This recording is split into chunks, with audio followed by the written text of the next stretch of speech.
नमस्कार। The world this week के इस प्रोग्राम में आपका बहुत बहुत स्वागत है। सबसे पहले आज माँ सरस्वती का आशीर्वाद कृपा आपको प्राप्त हो।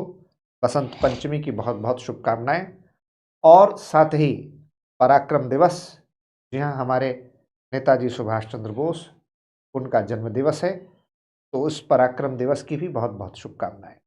आज हम लोग बात करेंगे द वर्ल्ड दिस वीक में कुछ बड़ी सुर्खियों पर। सबसे पहले तो अमेरिकन प्रेसिडेंट डोनाल्ड ट्रंप के द्वारा बनाया गया बोर्ड ऑफ पीस, और साथ ही जानेंगे कि यूएई के हेड ऑफ द स्टेट आखिरकार हिंदुस्तान इतनी जल्दबाजी में आए। तकरीबन प्रधानमंत्री मोदी के साथ उन्होंने 3 से 4 घंटे का वक्त बिताया, लेकिन बड़ा ही ऐतिहासिक और महत्वपूर्ण था उनका ये कार्यक्रम। और इसी के साथ हम देखेंगे कि जब अमेरिका हमारे ऊपर टैरिफ लगा रहा है तो हम अपना किस तरीके से डाइवर्सिफिकेशन करते हुए अब यूरोपियन यूनियन के साथ फ्री ट्रेड एग्रीमेंट के लगभग बेहद करीब पहुंच गए। हालांकि प्रेसिडेंट ट्रंप ने दावोस में कहा कि प्राइम मिनिस्टर मोदी मेरे बड़े अच्छे दोस्त हैं और हम इंडिया के साथ बहुत अच्छी ट्रेड डील करने जा रहे हैं। कब तक होगी, किस रूप में होगी, क्या उसके प्रोविजंस होंगे, जब वो ट्रेड डील होगी तब उस पर बात करेंगे। आज हमारे इन सारे विषयों पर बात करने के लिए PSIR के फैकल्टी हेड और हमारे कलीग अभिषेक सर हमारे साथ हैं हमेशा की तरह, जो बताएंगे इन तीनों खबरों के पीछे क्या सच्चाई है और तफसील से बात करेंगे। तो अभिषेक, सबसे पहले तो हम बात करते हैं यूएई के हेड ऑफ द स्टेट जी आए सर।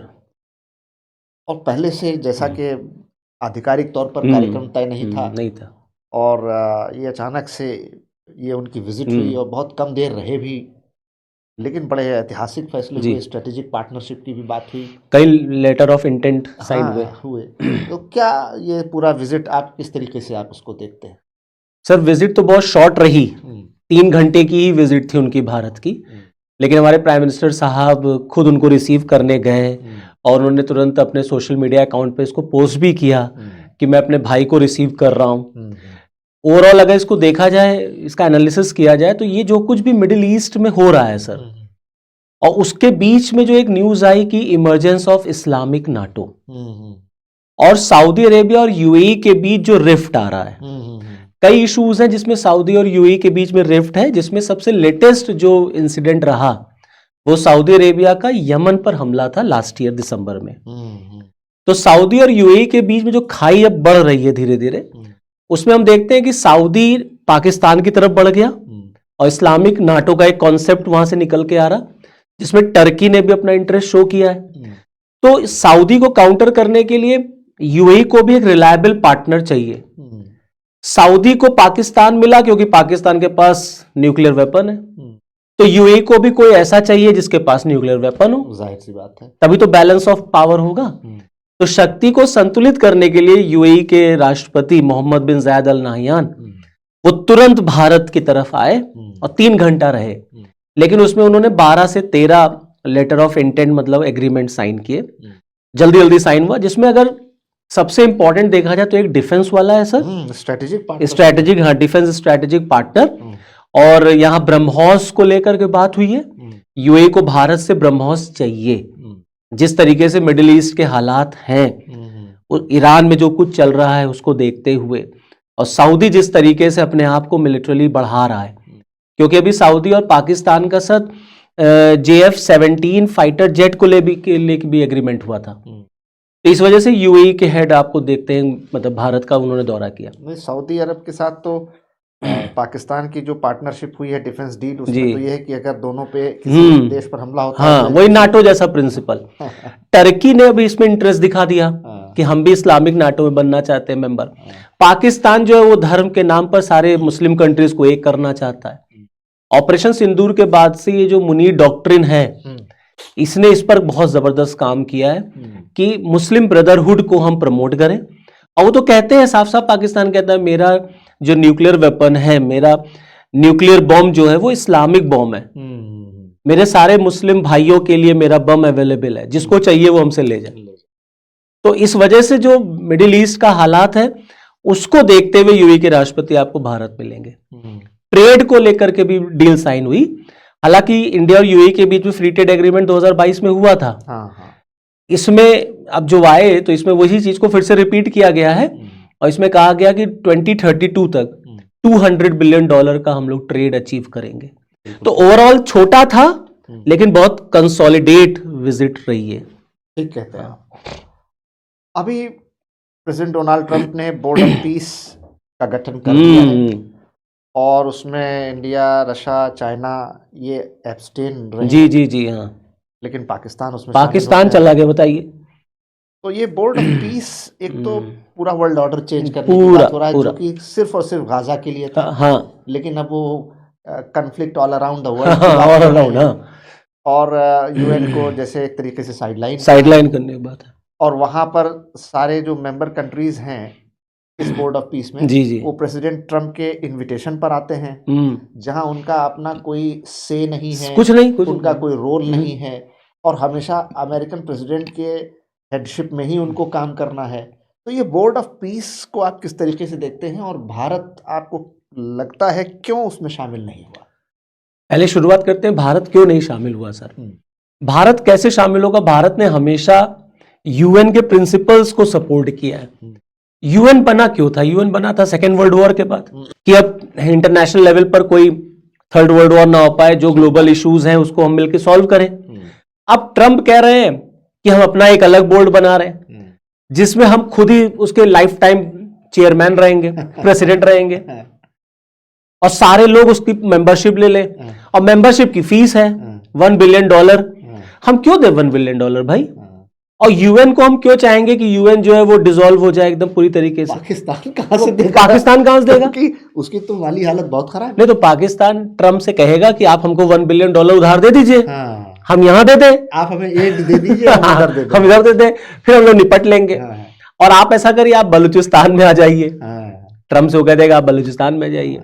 तो इसका असर बोर्ड ऑफ पीस का सीपीसी वैसे भी खटाई में जा ही रहा है चाइना के साथ जो था। तो मुझे लगता है बोर्ड ऑफ पीस का कोई बहुत रेलेवेंस या कोई महत्व नहीं है, क्योंकि जितने पावरफुल कंट्रीज हैं यूरोप के, फ्रांस वगैरह, चाइना हो गया, जापान हो गया, इंडिया हो गया, इन लोगों ने इससे इन्होंने दूरी बनाए रखी है।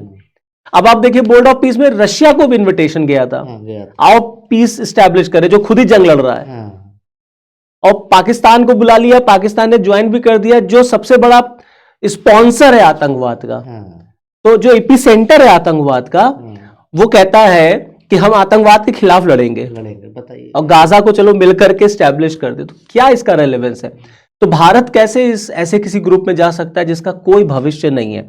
अब वो जबरदस्ती ट्रंप बुला करके सबके साथ, ये Trump is trying to massage his ego. हाँ, है ना? बस सब कुछ करो, ईगो ना हर्ट करो।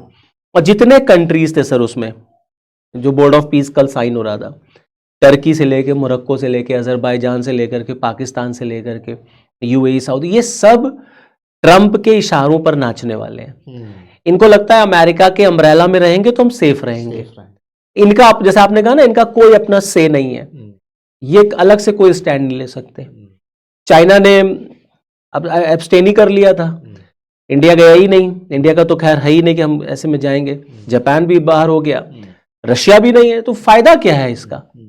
और कह रहे हैं हम आने वाले दिनों में जितने ग्लोबल इश्यूज होंगे उनको भी रिजॉल्व करेंगे। तो जो आपने कहा कि एक नया वर्ल्ड ऑर्डर बनाना की कोशिश है, अच्छा सबसे बात यह है कि जब ट्रंप का कार्यकाल खत्म हो जाएगा, नए राष्ट्रपति आएंगे, तब इसका क्या होगा? बोर्ड ऑफ पीस ये 2027 तक, 28 तक है, उसके बाद इसका कोई मतलब। और फिर वो जो $1 बिलियन रुपया है वो वो ट्रंप लेकर के निकल लेंगे, ट्रंप टावर बनेगा, ट्रंप टावर बनेगा, रियल एस्टेट में इन्वेस्टमेंट करेंगे, तो क्रिप्टो में, क्रिप्टो, हाँ, वही मेरे कहने का मतलब है, इसका कोई भविष्य नहीं है। खामखा का एक बोर्ड ऑफ पीस लेके चले आए। अच्छा, पहले गाजा को उजाड़ा, अब कह रहे हैं चलो गाजा को बसाएं। दरअसल बिल्डर मेंटालिटी है ना, तो हाँ, तो वो गाजा एक प्लॉट दिखाई देता है, बस प्लॉट, खाली प्लॉट है कहीं, अब चलो इस पे बिल्डिंग बनाते हैं। और इजराइल, देखिए इजराइल भी हिपोक्रेसी, आप देखिए इजराइल भी है, पाकिस्तान भी है, बताइए। और पाकिस्तान जो कि इजराइल का विरोधी है, अब उसका उस आइडिया का क्या हुआ जिसमें पाकिस्तान कहता था हम पैलेस्तीन के लिए ही जिएंगे मरेंगे और मुस्लिम भाइयों को हम धोखा नहीं देंगे। यहाँ तो शहबाज अपने ही मुस्लिम भाइयों को धोखा दे रहे हैं, जाकर के बोर्ड ऑफ पीस में शामिल हो गए। दरअसल मजहब का इस तरीके की सियासत से कोई लेता नहीं, सब मजहब को वो इस्तेमाल करते हैं बस पर्सनल इंटरेस्ट, पॉलिटिकल इंटरेस्ट में। लेकिन पब्लिक नहीं समझती ना सर, पब्लिक को तो लगता है कि हाँ बस इसी तरीके से चल रहा है, इसीलिए तो वो लोग कामयाब हो जाते हैं। लेकिन कोई इसका भविष्य नहीं है सर बोर्ड ऑफ पीस का। यूएन था और यूएन ही रहेगा।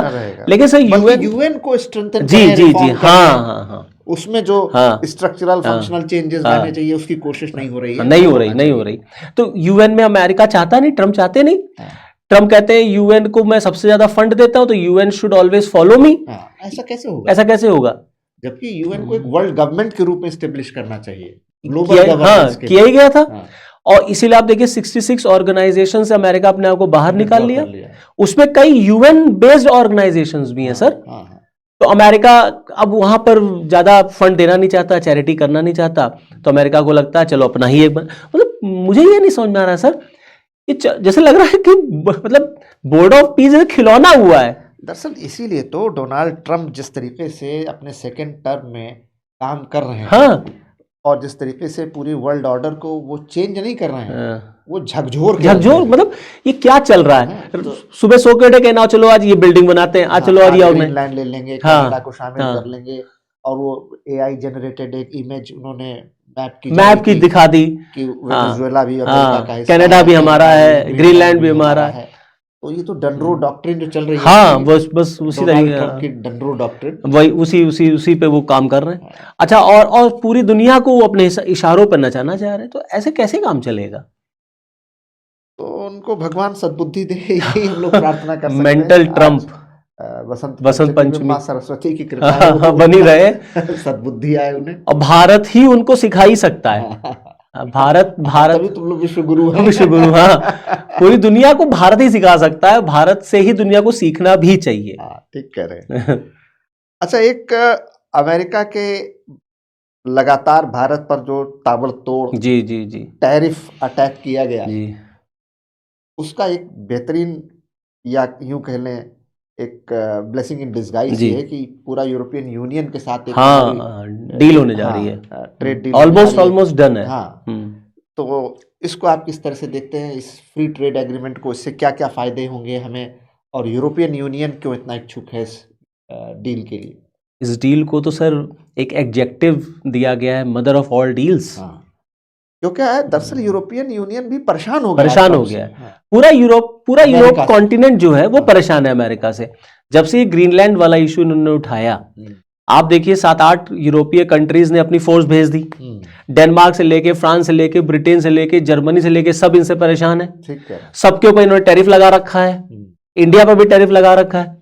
तो ऑब्वियस सी बात है, हम लोगों को कोई ना कोई तो अल्टरनेटिव मार्केट देखना पड़ेगा ना। Beyond American market we have to go. कब तक आप अमेरिका पे डिपेंड रहेंगे?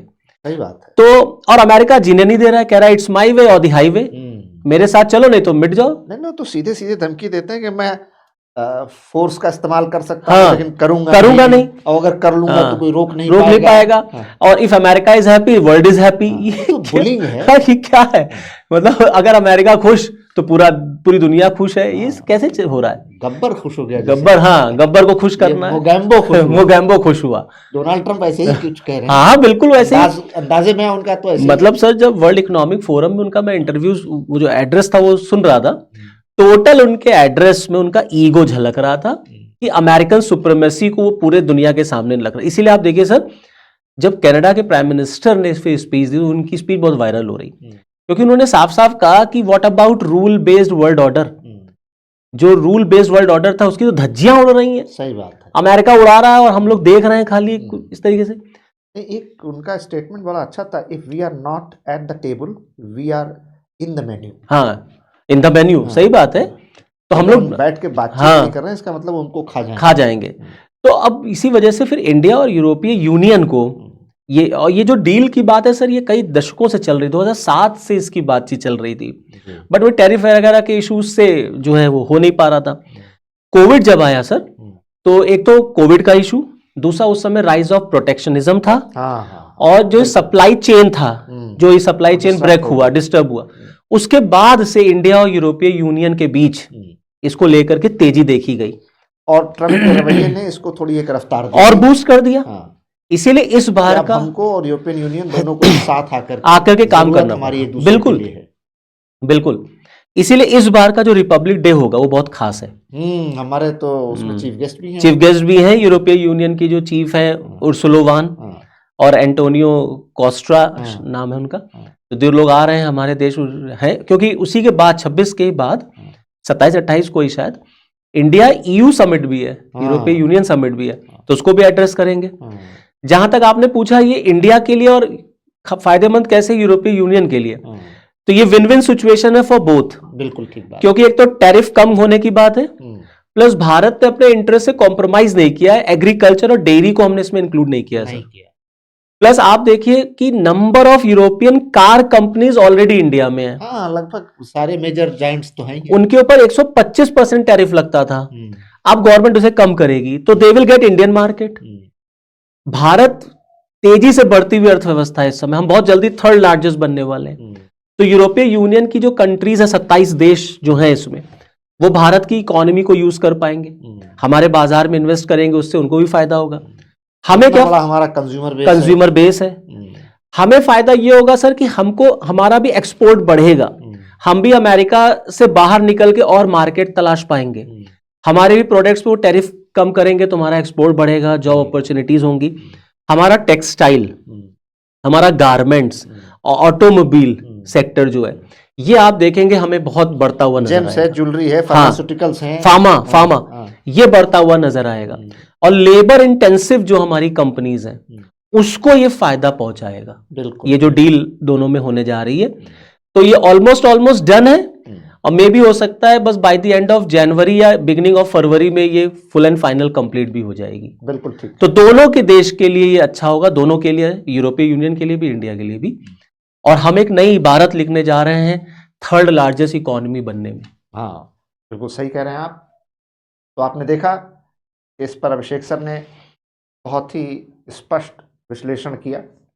अब जब अगली बार हम लोग द वर्ल्ड दिस वीक में मुलाकात करेंगे, तब तक दो बड़ी घटनाएं, 25 जनवरी को हमारा राष्ट्रीय मतदाता दिवस हो चुका होगा, तो हम सभी लोगों को, देश के सभी नागरिकों को मतदान की अपील, मतदान आपका अधिकार भी है, आपका कर्तव्य भी है, तो राष्ट्रीय मतदाता दिवस ज़रूर मनाएं, क्योंकि 25 जनवरी 1950 को संविधान लागू होने के ठीक एक दिन पहले भारत के निर्वाचन आयोग का गठन किया गया था, और इसलिए प्रतिवर्ष 25 जनवरी को राष्ट्रीय मतदाता दिवस के रूप में मनाया जाता है।